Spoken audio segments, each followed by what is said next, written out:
Bonjour amis du foyer de l'âme et amis d'ailleurs. La sortie du confinement, même progressive, donne la possibilité de se rencontrer à nouveau, face à face, sans téléphone, sans écran interposé. Au-delà de ceux avec lesquels on se trouvait confiné, au-delà des commerçants chez lesquels on pouvait se rendre. Puisqu'il est possible de se rencontrer, de se voir en vrai, deux petits mots peuvent être exprimés, même si on ne les dit pas à voix haute. Me voici. Ça aurait peut-être pu être je suis là ou c'est moi, mais je choisis me voici. Ce sont deux tout petits mots qui déploient à eux seuls aussi bien l'espace que le temps. Me voici, c'est une belle façon de se présenter, c'est-à-dire de se rendre présent dans l'instant, et peut-être comme un cadeau offert à l'autre. C'est une parole de vivant, même prononcée au crépuscule des jours. Dire ou penser « me voici », cela signifie « je suis présent » et aussi « regarde-moi ». C'est un prélude à la reconnaissance, dans les deux sens du terme. Non seulement c'est bien moi et c'est bien toi, mais aussi à la gratitude pour l'autre qui intensifie présent et présence. Vous voyez, « me voici », c'est en deux mots une attestation d'humanité et une porte ouverte à la vie qui est et qui vient. Me voici, vois, c'est moi qui suis ici. Car voici est formé sur le verbe voir. Voici, c'est vois ici, tandis que voilà, c'est vois là-bas, plus loin, ailleurs, là où tu n'es pas et où je ne suis pas. Voici, c'est vois, je suis ici, toi, tu y es aussi.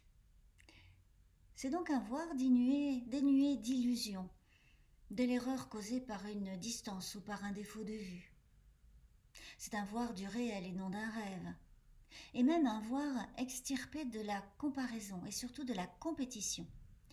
Car me voici invite, implique la distinction, la singularité de celui qui le dit.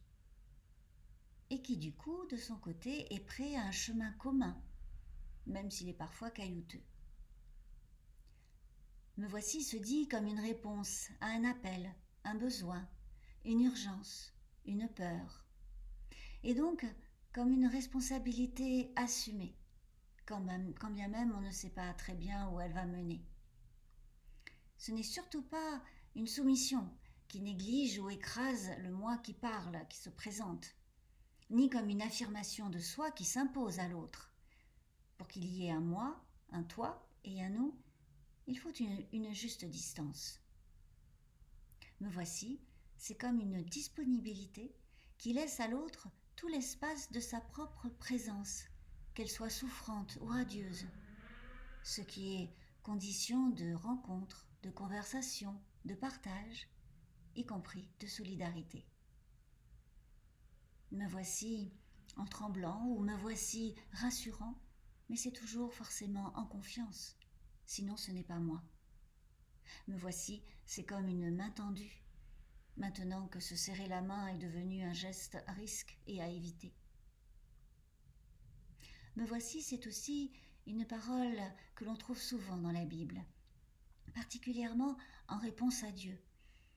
C'est le me voici de Moïse, berger des troupeaux de son beau-père qui s'approche d'un étrange buisson qui brûle sans se consumer et qui entend son nom prononcé Moïse et qui répond me voici. C'est aussi Samuel qui va trouver Élie en lui disant me voici, car le jeune Samuel ne comprend pas que la voix qui l'appelle dans la nuit n'est pas celle d'Élie, mais celle de l'Éternel. Ou encore, c'est le me voici du prophète Ésaïe qui, lors d'une impressionnante vision de l'Éternel assis sur un trône dans le temple, répond avec ces deux mots, un seul en hébreu, à l'attente divine d'un messager pour porter un oracle au peuple. Me voici, et c'est donc un bouleversement, une transformation, une advenue, l'imprévisible, l'inattendu, peut-être l'inespéré.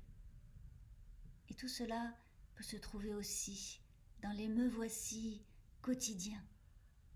Pensez-y.